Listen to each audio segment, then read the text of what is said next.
Well, I mean, the first sort of thing you see with martial law is mandates, and they're talking about making it mandatory.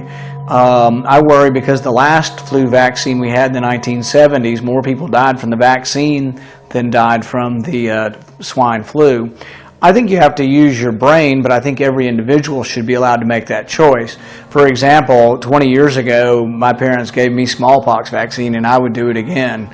You know, smallpox was an awful disease, and the vaccine wiped smallpox out of civilization, basically. The only people left with it are bioterrorism labs that have smallpox. I would have also taken the polio vaccine. I know a lot of people had polio, and we stopped it.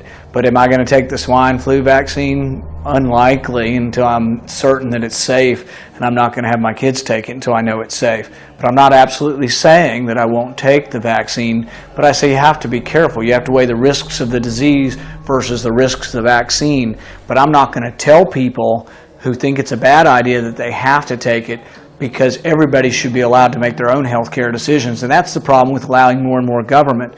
There was a vaccine about 3 years ago for rotavirus. It's a diarrhea type virus for children. They started giving the vaccine, but kids started dying from a blockage in their intestine, which they linked to the vaccine, but it took them 6 months to figure this out.